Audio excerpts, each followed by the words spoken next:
And every geocacher in the world is looking at Pokemon Go players like, this is what we were trying to explain to you!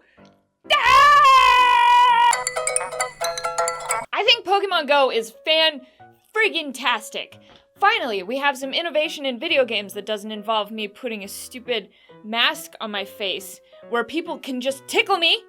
If you were the last one to the party, like I always am, like you didn't hear about the party until an hour before, or you forgot about the Facebook invite, and then you didn't have a gift to bring, so you just grabbed that old bottle of Merlot that's been in the cabinet since Christmas, and you hope it's still good.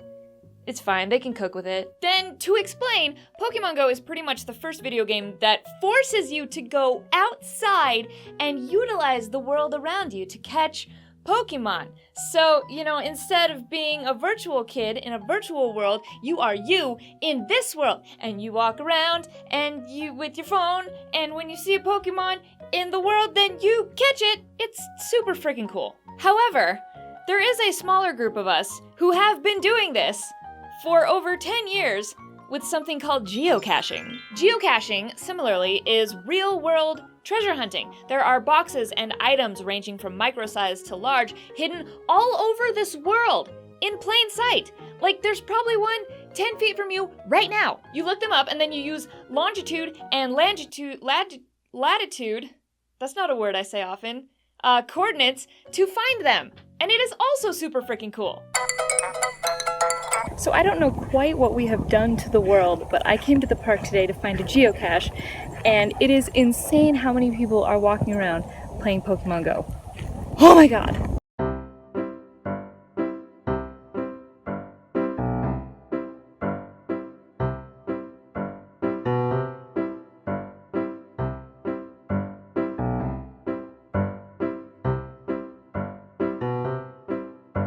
So far I have counted 200 people playing Pokemon Go in this park that usually has no one in it.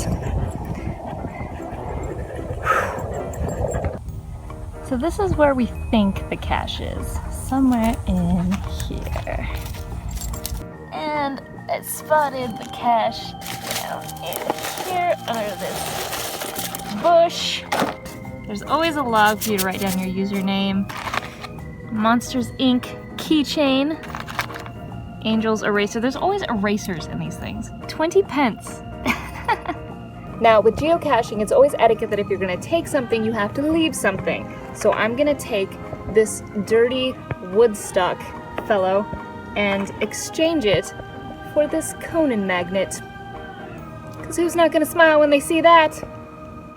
But Pokemon Go kind of feels like the modernized version of geocaching. So let's compare. Geocaching Pros List. Geocaching Pro number 1. The prizes are physical. The treasure is real. I'm a pirate! Unlike the cartoon Pokemon that appear on your phone, caches are real. You find boxes full of goodies that you trade, like you take a thing and you leave a thing. It's etiquette. The boxes you find contain rare coins and action figures and jewelry and toys and just the most random crap you can imagine. I think I found a shoe once. So there's something to be said for the satisfaction of actually holding a prize in your hands. Unless it's an old shoe. Pro number 2, riddles. Say, did you like that part in The Hobbit where Bilbo had to answer all those stupid riddles to get the ring? I don't remember. Anyway, there are a lot of dedicated people who plant caches in the world for us to find, and some are so dedicated that when you look up the cache on geocaching.com, in the description to help you find the cache will be a riddle, or a series of riddles. So you actually get to use a little bit of brain power to find your cache. Apparently the Jim Henson Company is like super into it and have created all of these like super elaborate riddles to find geocaches. That's like just a fun nugget, a fun fact nugget. Geocaching Pro number 3. The community isn't violent.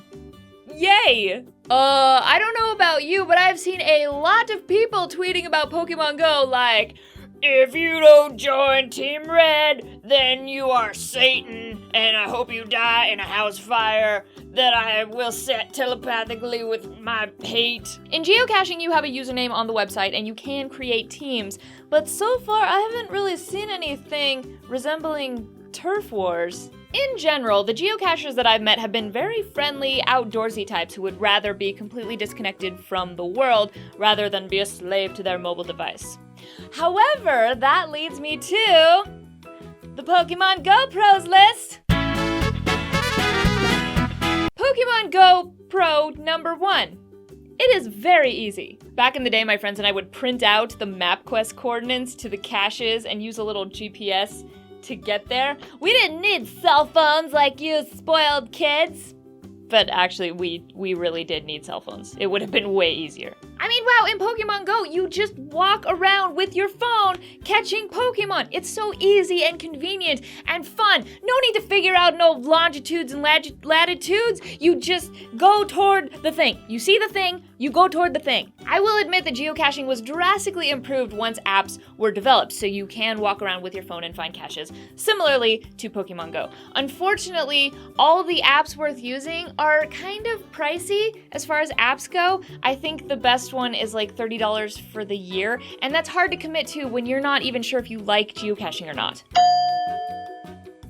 And that leads to Pokemon Go Pro number 2. It's free! To use all the basic functions that everyone and their dog is using, there is no cost involved.